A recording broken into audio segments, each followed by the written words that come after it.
നമ്മൾ ഈ തർക്കിക്കുന്നത് വെറുതെ എന്തിനെങ്കിലും വേണ്ടി ആവില്ല. തർക്കിക്കുന്നു എങ്കിൽ അതിൽ എന്തെങ്കിലും ആധികാരികത കണ്ടെത്തിയിട്ട് തർക്കിക്കണം. വെറുതെ നമ്മൾ എന്തെങ്കിലും പറയല്ല. എന്താ സത്യത്തിൽ കേരളത്തിന്റെ അവസ്ഥ?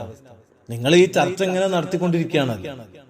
നോക്കി, ഇന്ത്യയിലെ ഏറ്റവും കൂടുതൽ കള്ളുകൂടിയന്മാരുള്ള നാടാ കേരളം. നിങ്ങൾക്ക് സംശയം ഉണ്ടാവും. ഏറ്റവും കൂടുതൽ മദ്യം വിറ്റുപോകുന്ന സ്റ്റേറ്റ് കേരളമാണ്. ഇന്ത്യയിലെ ഏറ്റവും കൂടുതൽ വൈദ്യുതി ചാർജ് വാങ്ങുന്ന സംസ്ഥാനം അതേതാ? ഇതൊക്കെ നിങ്ങൾ മറുപടി പറയണം. കേരളമാണ്. ഇന്ത്യയിൽ ഏറ്റവും കൂടിയ വിലയ്ക്ക് മദ്യം വിൽക്കുന്ന നാടേതാ? കേരളമാണ്. ഇന്ത്യയില് ഏറ്റവും കൂടുതൽ മയക്കുമരുന്ന് സുലഭമായി ലഭിക്കുന്ന നാടേതാ? കേരളമല്ലേ? എന്താണ് ഇതിന്റെ കാരണം എന്ന് കണ്ടെത്തണ്ടേ നമ്മൾ? ഇന്ത്യയിൽ ഏറ്റവും കൂടുതൽ രാഷ്ട്രീയ കൊലപാതകങ്ങൾ നടക്കുന്ന നാട് കേരളമാണ്. ഇന്ത്യയിൽ മതാടിസ്ഥാനത്തിൽ സിവിൽ സർവീസ് കോച്ചിങ് നടക്കുന്ന ഏക നാട്, ഏക സ്റ്റേറ്റ് കേരളമാണ്. ചിന്തിക്കണ്ടേ നമ്മൾ? നോക്കൂ, ഇന്ത്യയില് മത അടിസ്ഥാനത്തിൽ സ്കോളർഷിപ്പ് നൽകുന്ന ഒരു സംസ്ഥാനമുണ്ട്. ഏതാണെന്നറിയോ? കേരളം. ഇനിയും നമ്മൾ പഠിക്കണ്ടേ ഇതൊക്കെ?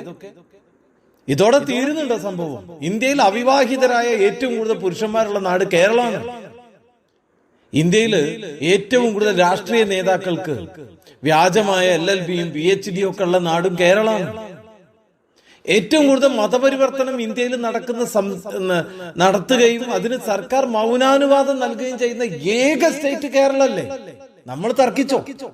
നിങ്ങൾ തർക്കിച്ചോ? പക്ഷെ ഇതിനെ വിലയിരുത്തി തർക്കിക്കണം. ഏറ്റവും കൂടുതൽ ആളുകൾ തൊഴിൽ തേടി വിദേശ രാജ്യങ്ങളിലേക്കും മറ്റ് സ്റ്റേറ്റുകളിലേക്കും ചേക്കേറുന്നതും കേരളത്തിൽ നിന്നല്ലേ?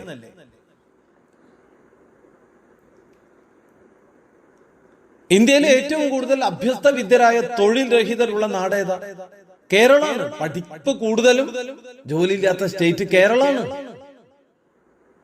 ഇന്ത്യയിൽ ഒരു വ്യവസായം തുടങ്ങാനോ അത് വിജയിപ്പിക്കാനോ സാധിക്കാത്ത ഏക സ്റ്റേറ്റ് കേരളമാണ്. അഥവാ ഒരു വ്യവസായം തുടങ്ങിയാൽ അവിടെ കൂടി കൊടി നാട്ടി അത് നശിപ്പിച്ചിരിക്കും. ശരിയല്ലേ? നിങ്ങൾ പറയണം, ഏറ്റവും കൂടുതൽ ട്രേഡ് യൂണിയൻ ഗുണ്ടായിസ് നടക്കുന്ന ഏക സ്റ്റേറ്റ് കേരളമല്ലേ?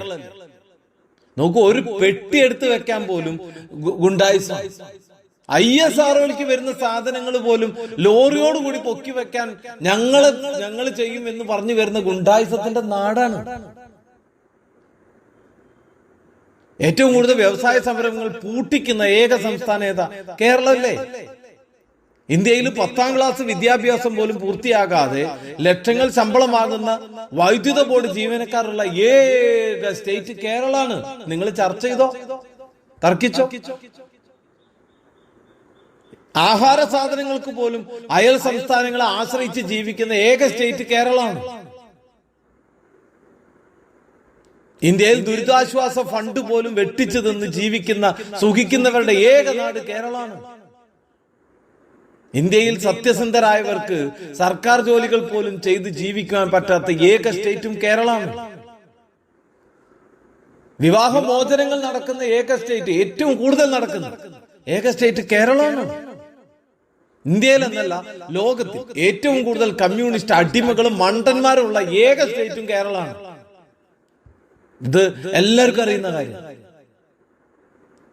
ഏറ്റവും കൂടുതൽ റിട്ടയർഡ് സർക്കാർ ഉദ്യോഗസ്ഥന്മാർ പുനർനിയമനത്തിലൂടെ ശമ്പളവും പെൻഷനും ഒരുമിച്ച് വാങ്ങി തിന്നുന്ന ഏക സ്റ്റേറ്റ് കേരളമാണ്. അല്ലെങ്കിൽ നിങ്ങൾ അല്ലാന്ന് പറഞ്ഞു തർക്കിക്കാനാണ് റെഡിയാ? നോക്കൂ, ഇതൊക്കെയല്ലേ തർക്കിക്കേണ്ട വിഷയം. ഇന്ത്യയിൽ മന്ത്രിമാർക്ക് ഏറ്റവും കൂടുതൽ പേഴ്സണൽ സ്റ്റാഫുള്ള അകമ്പടിയുള്ള ഏക സ്റ്റേറ്റ് കേരളമല്ലേ? ഏറ്റവും കൂടുതൽ PSC മെമ്പർമാരുള്ള സ്റ്റേറ്റ് കേരളമാണ്. നോക്കൂ, 24 കോടി ജനമുള്ള UPയിൽ പോലും തുലവും തുച്ഛവും 8 പേര് നിൽക്കുമ്പോ ഇവിടെ 42 പേരാണ് PSCക്ക് ഉള്ളത്. ചിന്തിക്കണ്ടേ നമ്മൾ? പ്രധാനമന്ത്രിയേക്കാൾ ശമ്പളവും ആനുകൂല്യങ്ങളും വാങ്ങുന്ന PSC മെമ്പർമാരുള്ള ഏക സ്റ്റേറ്റാ കേരളം. തർക്കിക്കണ്ടേ നമ്മളിത്? ഏറ്റവും കൂടുതൽ പിൻവാതിൽ നിയമനങ്ങൾ നടക്കുന്നു. രാഷ്ട്രീയ പാർട്ടികൾ തന്നെ ഏറ്റവും കൂടുതൽ നിയമലംഘനം നടത്തുന്നു കേരളത്തിൽ.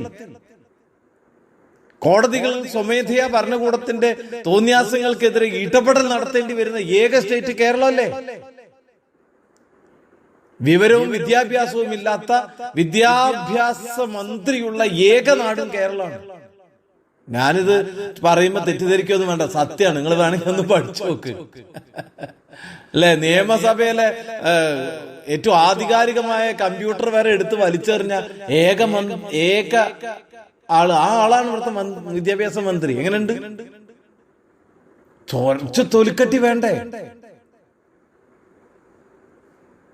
പേഴ്സണൽ സ്റ്റാഫായിട്ട്, മന്ത്രിമാരുടെ പേഴ്സണൽ സ്റ്റാഫായിട്ട് 2 വർഷം ജോലി ചെയ്താൽ അവർക്ക് ആജീവനാന്ത പെൻഷനാണ്.